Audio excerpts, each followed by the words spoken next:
It is hospitable because you can move freely, you can associate, you can do whatever you like, provided you remain within those little boundaries. My intellectual development has matured over the years. I have ruffled a few feathers. I was told by a colleague that you're going to get leaks. I didn't know what that meant, until some years back, when I looked back and I said, probably because I have such a big mouth, maybe I don't sound very loud, but I make a lot of noise. And I don't hide my feelings, that is my ideas. So, within the short period that I've been here, I think I have probably about 6 or 7 books. Another 1 or 2 should come out before September or October. So I have been very blessed. I have been blessed personally, and my family, we have been very, very blessed. So I can't complain. Now, let me, speak a little bit about my perception of Jamaica. Somewhere in 1992, I went with ACIJ to Land Island. I think that's somewhere in South Lamar, Land Island. And they were having a Golden Ages function. And there they had the mortar and the pestle. They had all kinds of traditional indigenous African things set up. And I decided to walk on the streets. I was wearing some t-shirt and jeans, and I went my way. And a lady was calling a name, which was not my name. And she followed me, and she caught up with me and then tugged at my arm and said, I was calling you. You came back home and you had no courtesy to come and say hi to me. And then I looked. It was only when I opened my mouth, and then my mouth went like this. Because what I found is that I can go anywhere in Jamaica, I don't look any different. Unless I wear something like this, and then people start becoming suspicious that probably this one is from somewhere else. What I'm trying to say is that we are one people. Unfortunately, the educational system in Jamaica has not been teaching that for a long period of time.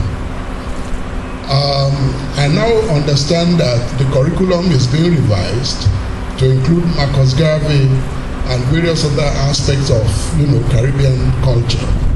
However, it seems a little bit late. It is late in the sense that most of the education now, apart from the content, has now been hijacked by the cable, by the internet, and various other things. So our children are no longer able to concentrate on those things that are very dear to us. Yes, sir. For example, when I look at the gathering, I feel a little bit, worried, because I don't see the greater tomorrow here. I don't see the future here. Right. Right. People I see are people probably my generation or a little bit after me. Many of us are already on the departure lounge, or about to get there. I tell people at UWI, in another couple of years or more, I'll be gone by retirement or some other, thing.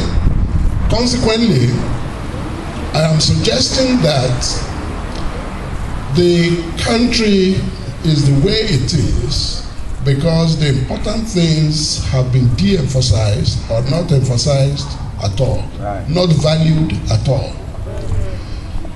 Because of that, it's taking more than necessary time to get the things that need to be done to be done.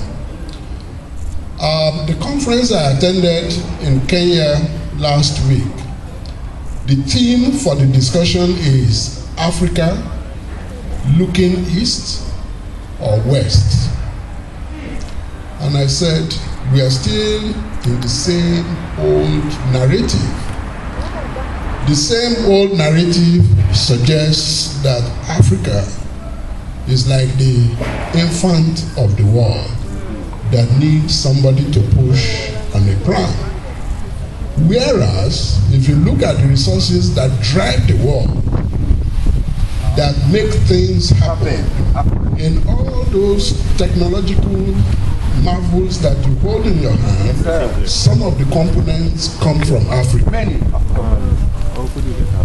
Yet, they are now saying to me in 2015, Africa looking east or west. So I spoke with the gentleman who was coordinating the conference. I said, you will allow me, if I'm coming at all, you have to give me the freedom to be different. And that freedom means you are going to allow me to challenge the narrative that you have here. Because it is a narrative that is not going to be liberating. It's not going to move us anywhere. I said, Africa, neither east nor west, but inward. And I explained during my presentation to everyone that part of the problem with Africa is Africans have been overgenerous. Because Africa was the cradle of humanity. Civilization developed in Africa.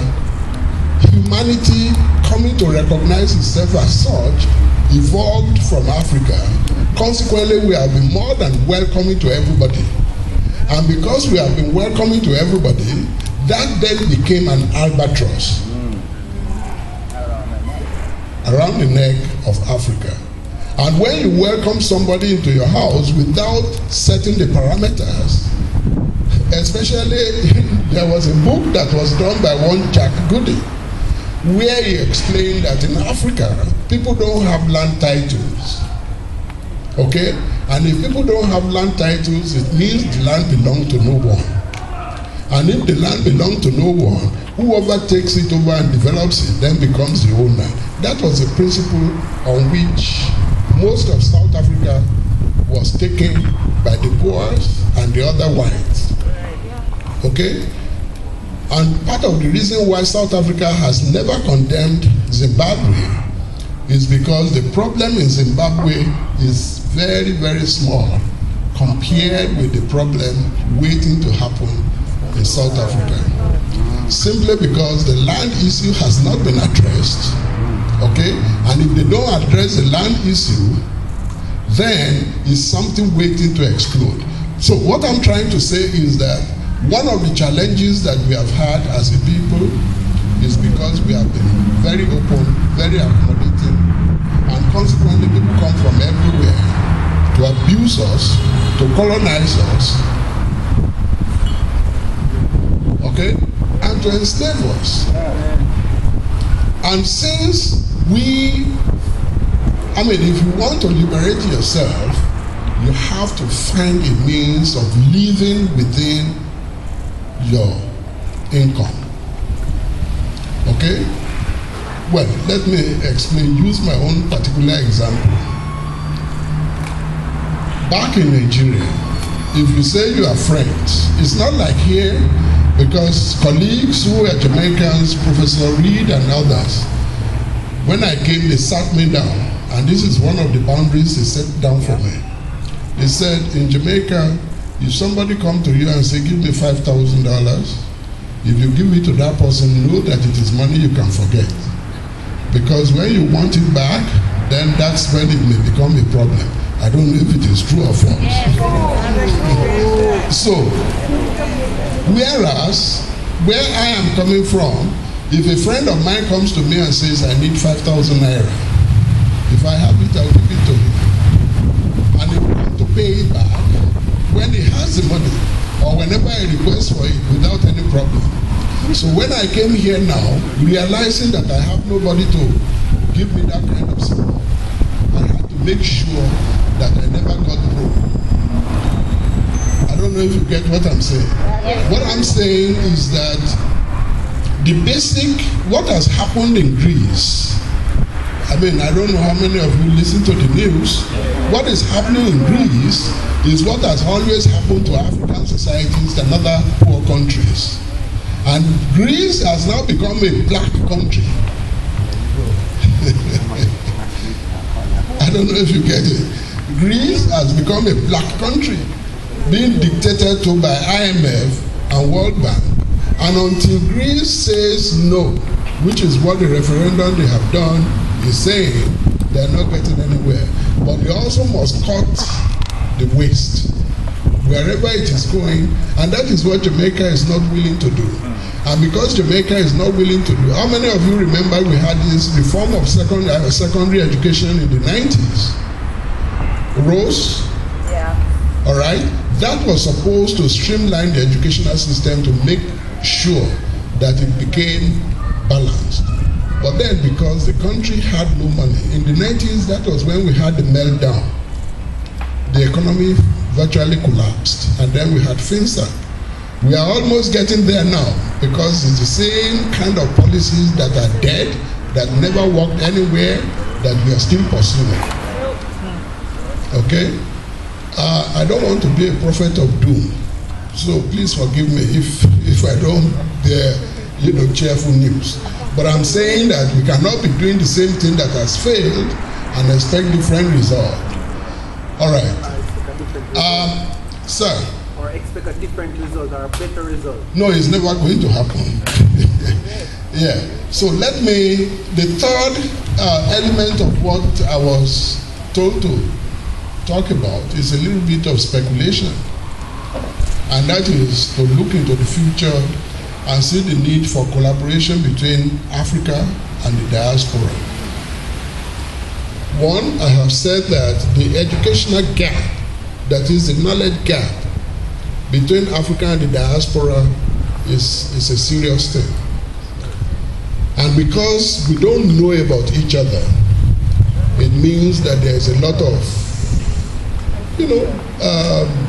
myths, okay? And a lot of anxieties, unnecessary anxieties, and a lot of incapacity, because we cannot synergize, we cannot come together, unite, and do things together.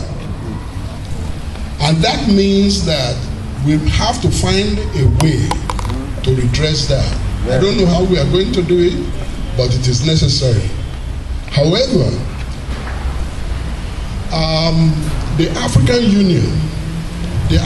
Union has declared that there are 6 regions of Africa. Okay? 5 on the continent, north, east, west, central, and south, and the diaspora. The global diaspora is now the 6th region. However, there's a problem. The chairperson,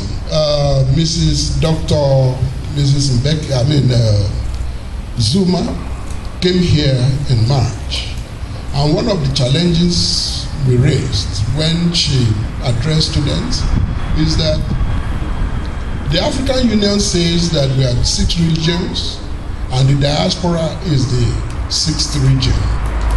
What are the systems and structures put in place to facilitate movement of persons, to facilitate movement of resources, to facilitate, when you look at the wines which, Princess has produced, there is a lot of indigenous knowledge, okay, that you find in Jamaica, for example, which are carryovers from the continent, in the use of herbs, okay, in the understanding of nature.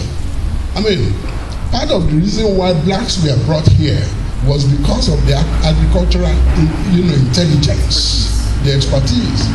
The people they brought here first, they couldn't do anything because they didn't understand. So, if we don't, when you said you are not going to give out your property right, that's your patent.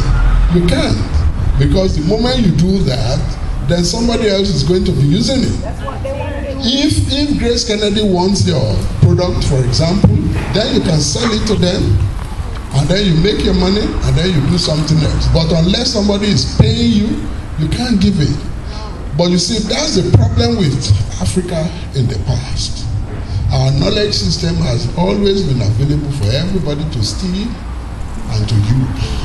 And because we do not document, we do not claim it, and we do not research them, it means that anybody can just come, take the knowledge and use it. That is the first thing. We need to invest in knowledge, because the future is a knowledge-driven world. It doesn't matter how much resources you have. If you have natural resources and you don't have a transformational, intellectual ability, it's just there.